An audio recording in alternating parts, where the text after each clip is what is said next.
Assalamualaikum warahmatullahi wabarakatuh. Perkenalkan, nama saya Raihan Ditya dengan NPM 2478208, di mana di sini saya akan melakukan video hands-on dari mata kuliah analisis data untuk TI, di mana di sini saya membuat video hands-on untuk kuis segmen, di mana dalam membuat video hands-on ini kita itu harus merekam dan menjelaskan langkah demi langkah dalam data cleaning dan statistik deskriptif, menjalankan tiap tahap serta menunjukkan hasilnya begitu.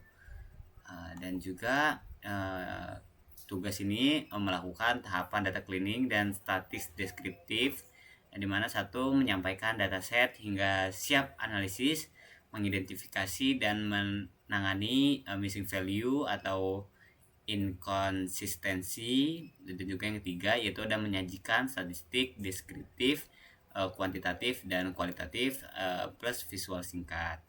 Datasetnya di sini ada MS Housing. Saya juga sudah mendownload data setnya, di mana di sini saya akan langsung menunjukkan hasil kode saya, yang dimana dalam langkah satu ini kita itu akan mengimport library yang dibutuhkan seperti import pandas, ASPD, dan juga ada import NAPI, ada import matplotlib, dan juga ada import Cibron, ada dan di sini saya akan menjelaskan dari pandas dulu. Jadi pandas itu untuk membaca dan mengelola data dalam bentuk tabel atau bisa disebut data frame, dan juga ada NAMPI, di mana NAMPI inilah untuk operasi numerik seperti menghitung rata-rata, kuartil dan lain-lain. Dan juga di sini ada Matplotlib, di mana Matplotlib ini untuk membuat grafis dan visualisasi. Dan juga ada Cibron, di mana di sini library visualisasi berbasis Matplotlib yang lebih modern dan menarik. Dan juga di sini ada from Google Colab import file. Di sini digunakan untuk mengunggah file dataset yang kita sudah download dari komputer lokal ke Google Colab. Dan di sini juga ada kode upload file dataset, ameshousing.csv.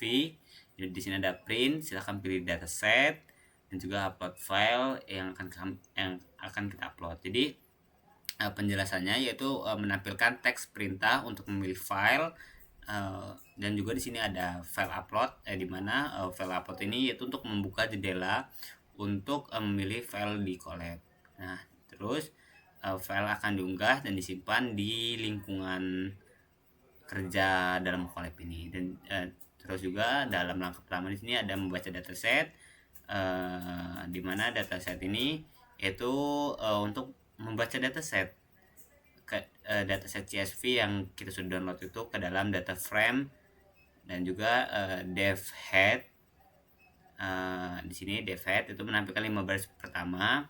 Jadi di mana dev head ini akan menampilkan 5 baris pertama untuk melihat struktur awal data begitu. Dan maka dia akan muncul 5 data pertama aja seperti yang ada di sini. Coba kita jalankan. Nah, di sini kita disuruh milih file, kita akan pilih filenya. Dan di sini Ames Housing, dan kita buka. Nah, di sini kita sedang loading. Nah, jadi dia akan menampilkan cuma 5 data ini saja begitu. Jadi di langkah satu ini saya itu mengimport beberapa dari Python, yaitu pandas, NumPy, Matplotlib, dan juga Cibron.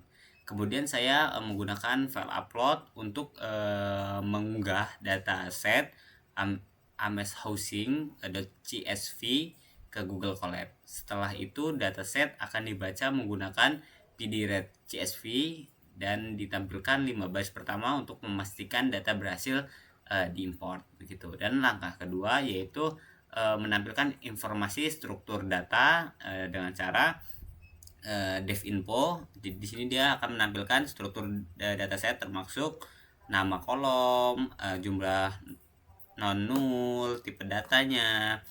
Di sini dan juga di sini ada dev dev descript, di mana descript ini yaitu akan menampilkan statistik deskriptif seperti main, std, min, max, kuartil untuk kolom numeriknya. Dan maka dia outputnya akan keluar seperti ini, yaitu ada kolom, ada non null count, dan data ed type-nya seperti ini.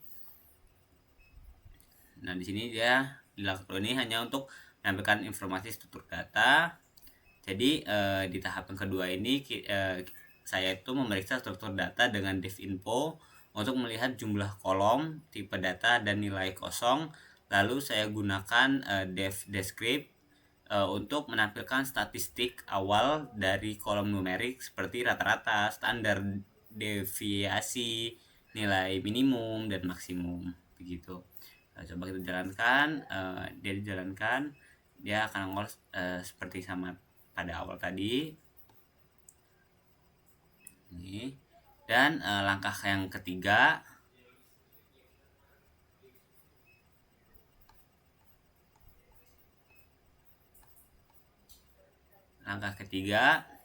yaitu kita akan cek apakah ada data duplikat dengan cara print jumlah data duplikat, def duplikat, sum. Dan di sini duplikatnya dia 0, di mana saya menggunakan def duplikat ini untuk memberi nilai true untuk baris yang duplikat, sedangkan sum ini yaitu untuk menghitung berapa banyak data duplikat. Tapi di sini tidak ada data duplikat, maka jumlah data duplikat 0. Jadi di sini saya memeriksa apakah di langkah 3 ini saya memeriksa apakah ada data duplikat untuk menggunakan def duplikat dan juga sum, dan hasilnya ternyata 0. Dan di langkah yang keempat ini, di situ saya menampilkan jumlah missing value pada tiap kolom. Di sini saya menggunakan missing value def isna sum sort values ascending dengan false, missing values. Jadi di mana di sini penjelasannya yaitu def isna ini untuk memeriksa sel yang kosong, sedangkan sum ini yaitu untuk menghitung jumlah non per kolom, dan juga ada sort value di sini untuk mengurutkan dari yang terbanyak ke paling yang sedikit, dan juga baris terakhir yang akan menampilkan kolom yang memang punya missing value ini. Dan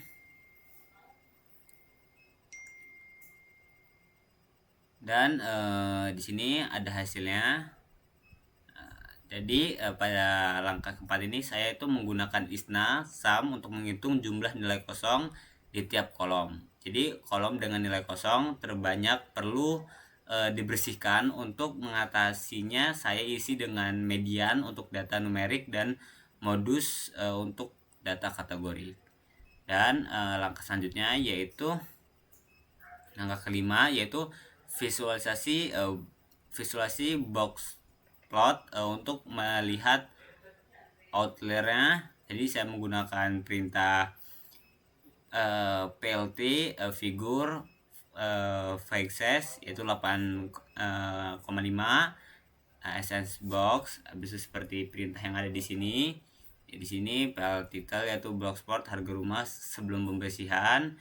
Jadi di mana membuat box plot harga rumah itu untuk melihat data ekstrim atau outlier, dan juga di sini ada sns.boxplot. Di sini yaitu menampilkan median,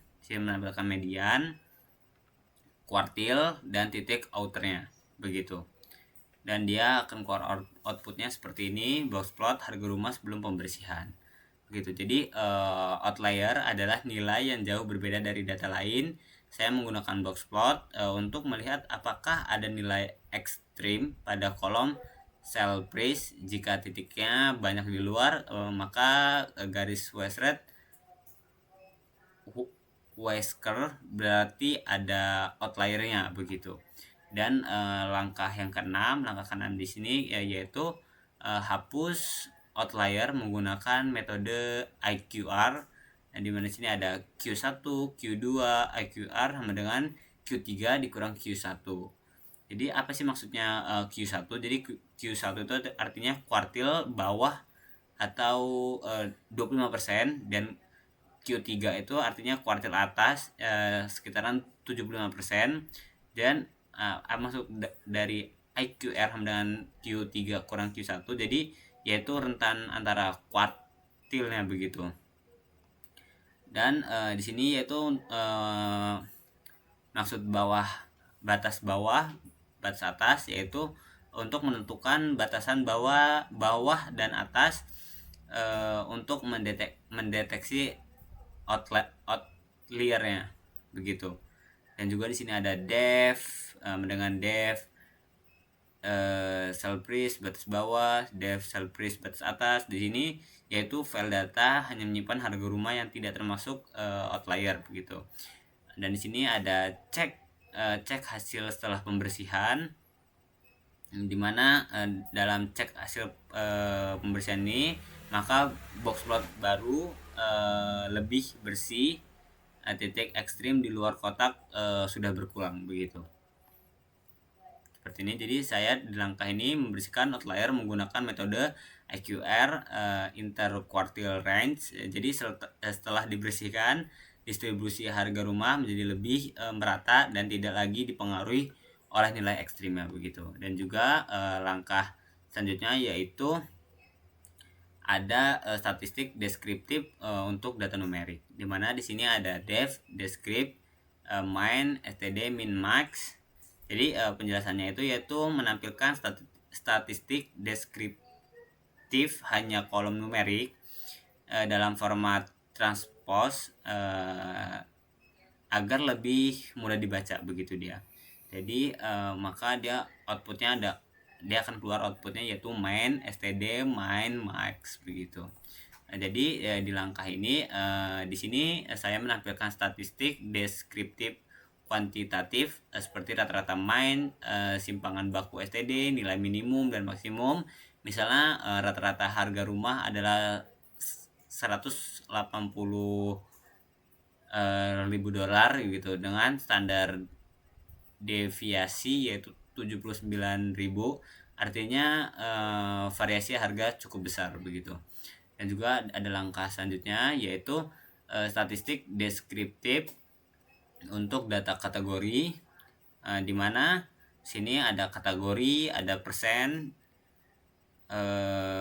di sini ada value counts, ada juga value counts, normalisasi true. Jadi di mana di penjelasan ini yang dimaksud dengan value count yaitu untuk menghitung berapa banyak rumah di tiap neck boardnya. Dan juga di sini ada normalize sama dengan true. Jadi di sini yaitu ubah ke proporsi dalam persen. Dan juga di sini ada PD data frame, dimana di sini buat data frame baru dengan frekuensi dan persentase begitu. Dan di sini ada neckboardnya seperti terlihat. Di sini ada frekuensinya kayak NA main ya, frekuensinya 442 dan persentasenya itu 15,83 gitu. Jadi dalam langkah ini untuk data kategori seperti neckboard, saya menghitung frekuensi dan persentasenya. Hasilnya menunjukkan lingkungan Colker paling banyak muncul yaitu sekitar 15%, artinya wilayah tersebut paling banyak rumah di dataset ini begitu.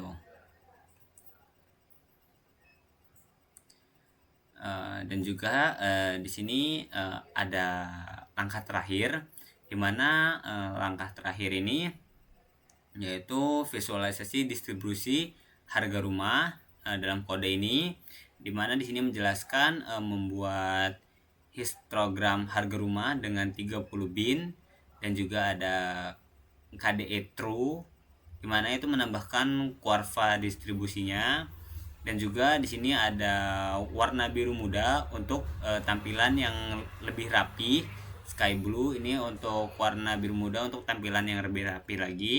dan maka dia outputnya dia akan keluar seperti ini, yaitu grafik histogram harga rumah yang berbentuk right square atau miring ke kanan. Dia artinya sebagian besar rumah berharga menengah ke bawah, sedikit yang sangat mahal. Jadi dalam praktikum ini dari langkah ini saya menampilkan histogram untuk melihat distribusi harga rumah. Dari grafik terlihat bahwa distribusinya miring ke kanan, artinya sebagian besar rumah memiliki harga yang di bawah rata-rata begitu. Nah, jadi kesimpulan umum dalam program ini yaitu melakukan analisis awal data harga rumah dengan tahapan baca dataset, cek struktur dan tipe, cek duplikat, visualisasi, hitung statistik, visualisasi distribusi, dan juga output akhirnya adalah data yang bersih, bebas outlier, siap untuk analisis lanjutan seperti regresi atau prediksi harganya begitu. Ya, jadi mungkin cukup sekian dalam video praktikum saya kali ini. Apabila saya ada kurangnya saya mohon maaf. Saya akhiri. Wassalamualaikum warahmatullahi wabarakatuh.